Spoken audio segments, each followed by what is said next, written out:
Special Education Placement by Joshua Gortman, Jordan Asch, and Rodney Smith.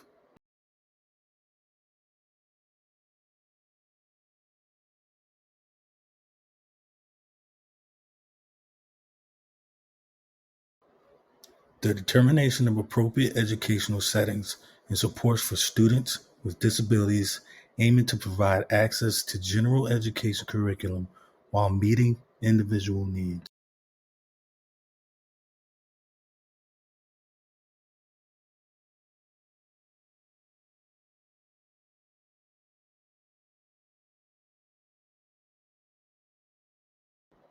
There are two main placements in special education placements: out of district placements and in district placements.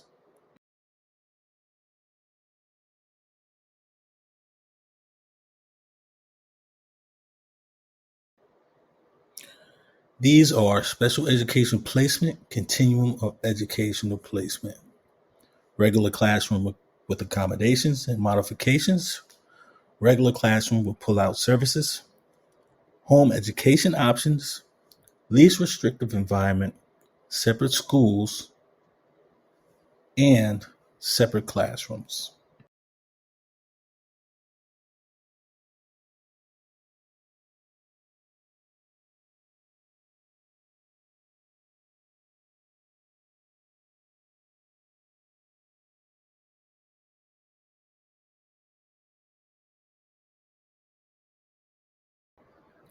There are other additional types and styles of student placement.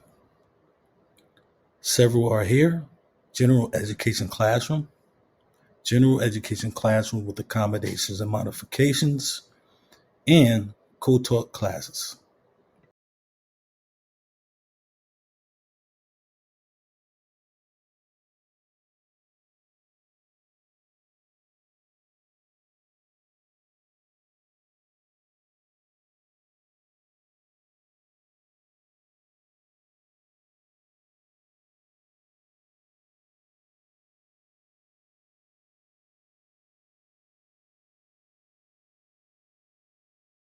Some more additional types of styles of student placement are research pull-out and push-in services and special day classes, mild, moderate, or severe.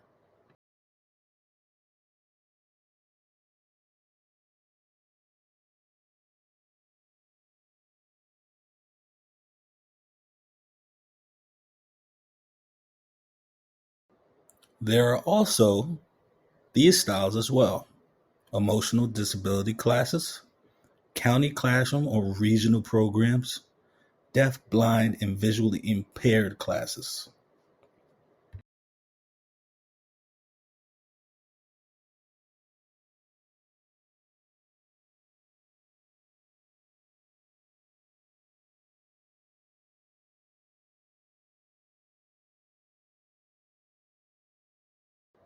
And the last of the programs are non-public school, residential placement, and home and hospital instruction.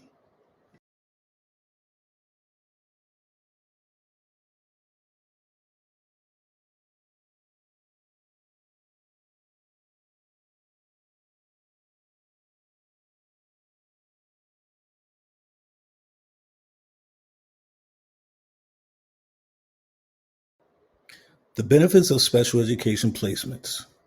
A student being correctly placed decreases their likelihood of negative outcomes. Correct placements have been shown to reduce absenteeism and reduce the chance of dropping out of high school.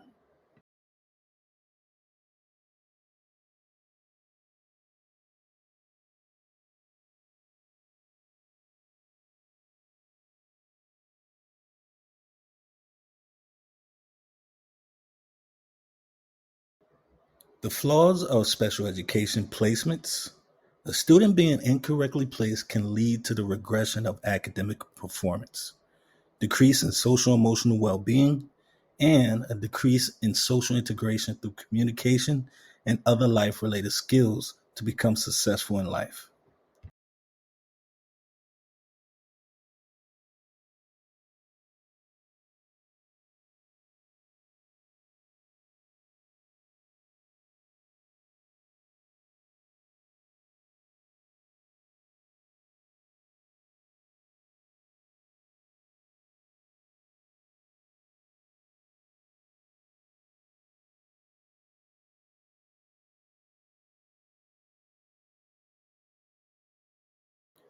Here are some special education placement real life examples and stories. Rodney Smith. He's a paraprofessional in an emotional behavior disorder class. He recently had a student transfer from an autism unit because of his behavior. He has limited vocabulary and sometimes won't speak. We have units specifically designed for his need. His academic progression has slowed due to him not receiving the needs listed in his IEP. We don't have the personnel to help him progress academically or socially. This is an example of a flaw in a placement. Here is another life example from Jordan. At the beginning of the school year, a new student joined my class who had not been at my school this year prior. He came from a school that did not have a self contained classroom, which means he was in a general education setting where his needs were not being met and little data was collected on him. After he joined my class, we were able to assess him in a different setting and determine what the correct placement would be for him. He was then placed into a new program that could better suit his individual needs.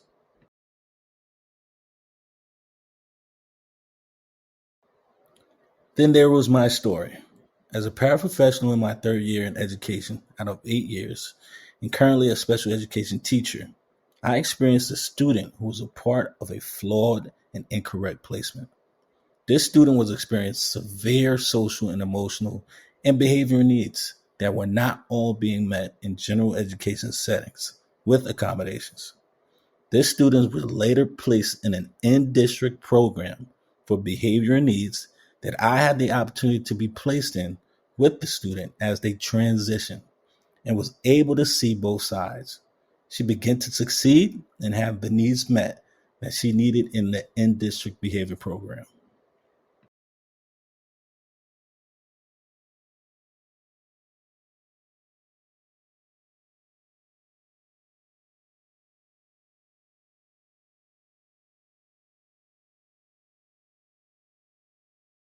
Created using Powtoon.